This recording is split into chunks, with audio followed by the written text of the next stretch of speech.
Daily Trends or your trending news channel. Sabri and Sema Bekayansa Yemura and Semu. Without going into detail, what is happening in that room is a step in the right direction. I mean, studies have been done, data, facts being presented, and the rebuilding of the party has started.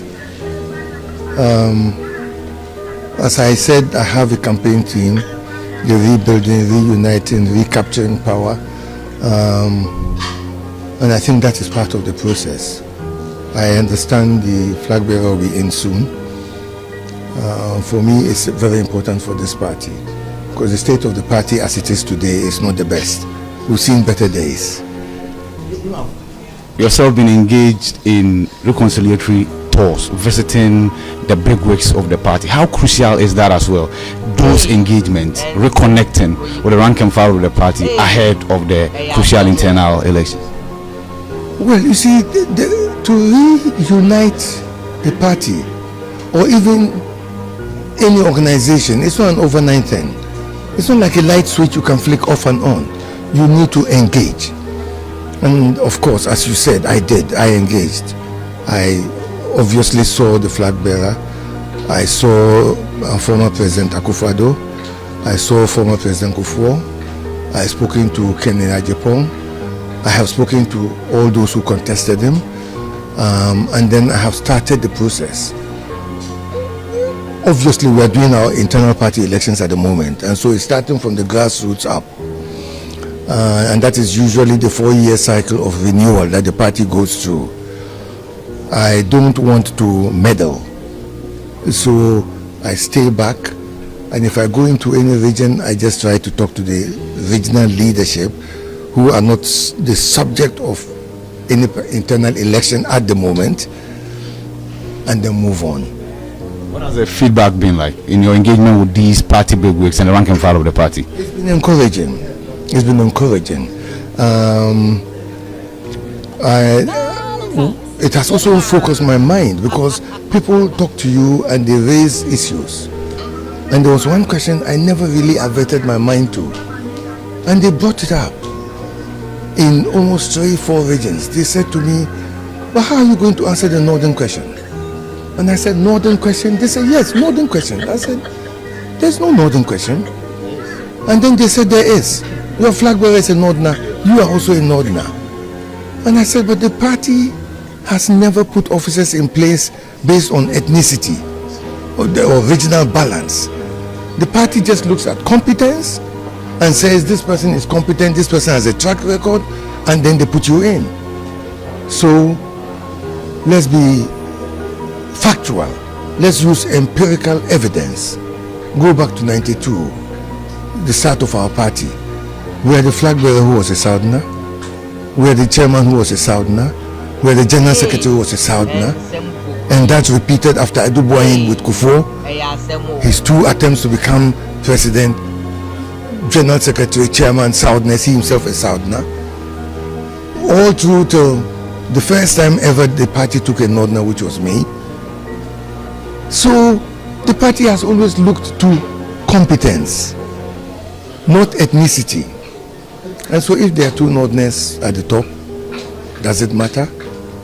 How confident we can deliver? How confident are you of victory finally? Of victory? Nobody goes into an election thinking that they're going to lose.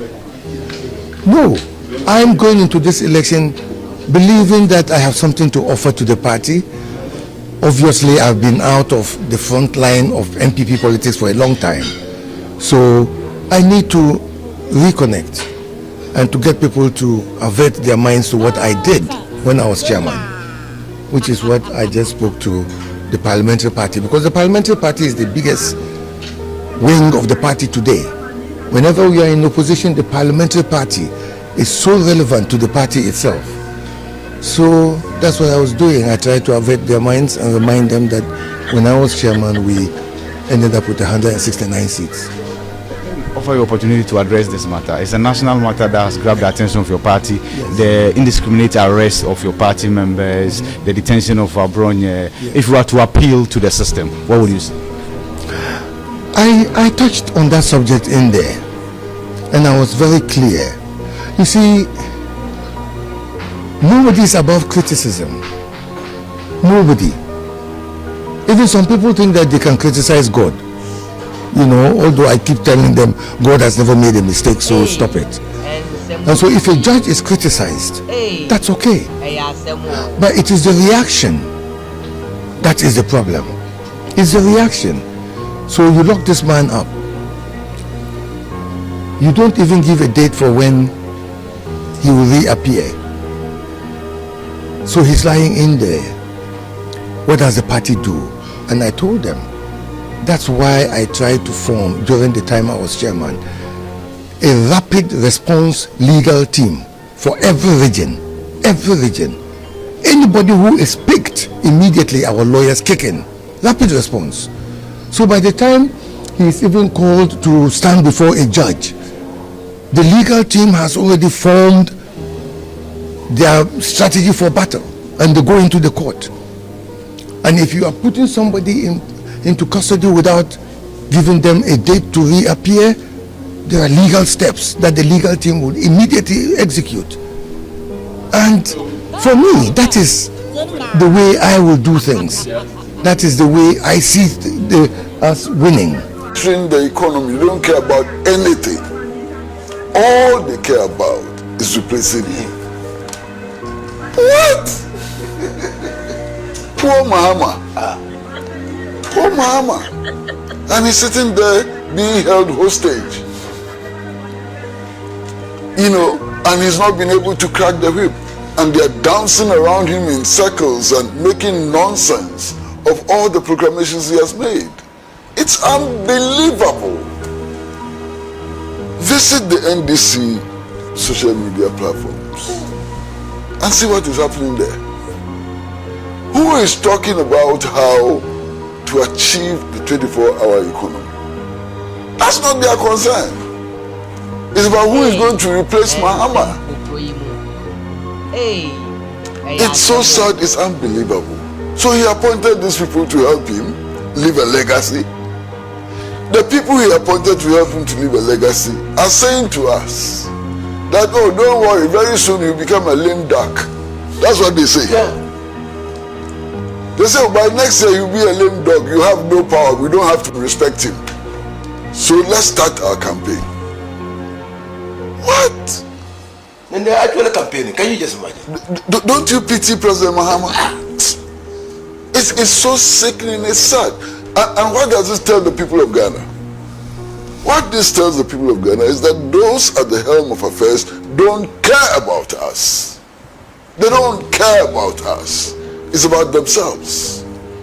Their ambition to become president. And sometimes I wonder whether they understand what it means to be president. Sometimes I suspect that it's about just driving in convoys with sirens and so on, the trappings of office. And quite frankly, David, some of the people who want to be president, look at them. Do they look like presidents? Do you think they have the capacity to be president? What is this rubbish? And it's happening all the time. In spite of caution by well-meaning people, it's getting worse. I know as a fact that the Council of Elders of the National Democratic Congress at some stage last year saw that this was causing a lot of problems and that it could divide the party, derail the party, and push the party into opposition, and decided to take some measures. I know what measures they took. And I know who went to the Council of Elders of the NDC to promise that they were going to stop. Have they stopped? It's getting dirtier and dirtier every day. It's sickening. Look, I want to read portions of what Mustafa Bandi said, how it is reported in the Hawk newspaper. It says, a storm is brewing inside the ruling National Democratic Congress as fears mount that the party could be tearing itself apart over who succeed President John Dramani Mahama. At the center of the drama is Mustafa Foyo Bandi, Deputy General Secretary in charge of operations, and also a senior figure at the presidency, who has thrown a political hand grenade into the heart of the debate over secession. In a blunt intervention that has sent shockwaves through the party, Mustafa posed the explosive question, what if there is no flag bearer raised? His warning comes amid growing claims that senior party figures are quietly positioning themselves for power, sparkling what critics are calling early succession games. Inside government, Mustafa didn't hold back, accusing ambitious party members of turning internal politics into a free-for-all where anyone with influence is allegedly trying to build a war chest ahead of a future contest.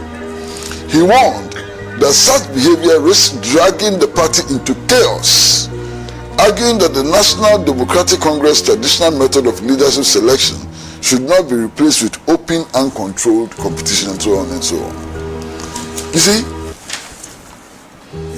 how can I disagree with Mustafa Bandi? How can I disagree with him? If you look at all the empirical studies which have been done, anybody who seriously is aspiring to be president, to become presidential candidate of a political party which is serious about winning power, ought to have $100 million in his back pocket. Yeah, that was 2016. His or her back pocket. $100 million. CDD, yeah. So if that is at the back of our mind, and you see this flurry of people and so on, doesn't that frighten you? That 5 to 10 people think that they can raise $100 million from where? To go and contest. That in itself is very frightening. Okay? Now, anybody who declares that he wants to be a presidential candidate starts on the path of building the faction. Because it is A versus B versus C versus D. That already implies factionalism. And the factionalism is building up fast.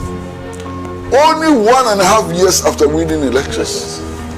It's sickening, it's dirty, it's nauseating. And I wonder why President Mahama continues to allow this to happen. I can't believe it. It's nauseating. Look, I have ears that hear some things. Today, if you go into the government machinery, some departments, some agencies, some setup is not working well. Do you know the excuse they give? So, they are not getting financing for a project because the finance minister is interested in becoming president. And because he knows that I won't support him, he doesn't want me to succeed. It's all over the place. How do you tolerate that in government if you want to succeed? How do you tolerate that in government if you want to succeed? You see, the body things that you see, ministers talking to each other and so on, it's all superficial. Because deep down, everybody has a dagger ready to stab the other so that they become presidents. It's happening. Oh, it's frightening. And what the example is given. Why is it not frightening? It's frightening. Why are you asking whether it's happening? It's automatic. Yeah, it's frightening, yeah. You see, if you have 2 ministers who all are determined to compete to succeed President Dramani Mahama, do you think they'll cooperate? Because every minister wants to outshine the other. What they have now is competition. It is not cooperation, it is competition. And it is a very dangerous thing to happen. And you see, my brother, let's be honest, that is why me sitting here, my respect for somebody like Haruna Idrisu has increased. When all this started, he came out publicly and said, I'm not interested.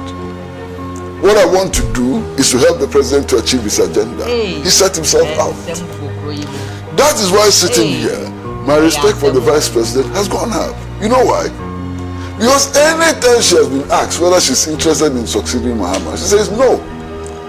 Her priority is to make sure that President Mahama succeeds. Anything after that is another matter.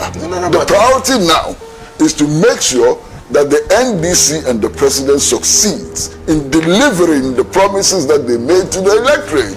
It's not about who replaces him. Why? The mandate is for 4 years. Yes. The mandate is for 4 years. We have entered the 17th month after assuming office. All the key promises, how many of them have been achieved? And we are not focusing on achieving the key promises that you made to the people. Your focus is on pursuing a reckless ambition. It's unbelievable. Completely unbelievable. Completely unbelievable. And in any case, all those clamoring to replace Mahama, so do they think that if President Mahama is not able, President Mahama and the NDC are not able to deliver the promises they made to the people of Ghana, any of them can become president? Their becoming president is contingent on the success of this administration, not on their beauty or their handsomeness or the size of their pockets and so on. It's about meeting, satisfying the people of Ghana, and they are not concentrating on that. All their concentration is on this useless, and excuse my language, there's no other word for it, stupid competition for power. It's unbelievable. But you see, in the long run, who is to blame? In the long run, who is to blame? Why is President Mahama not cracking the whip? Why is he not sacking them? Why is he sitting there for people to dance tango around him and mess his administration? They are messing him up. They are messing him up completely. The people he has appointed are not focusing on the job. They've shifted their focus from the job to personal ambition, and it is time for them to go. It is time, if President Mahama is serious about delivering on the promises that he has made to the people of Ghana, he needs an entirely new team which is focused on the job, not on personal ambition. Why? What is happening? It's so sickening, it's unbelievable. So sickening. You understand? And I want to hope that President Mahama will crack the whip. I want to hope that he will get a team which is focused on delivering the job. A team who will not be sitting down telling the public that you will soon become a lame dog, a lame duck. A team which will work with him to the finishing line. You understand? A team which will be loyal to him. A team which will share his vision till the last day of his office. Not a team which is waiting for 18 months to election to dump him because he's a lame dog.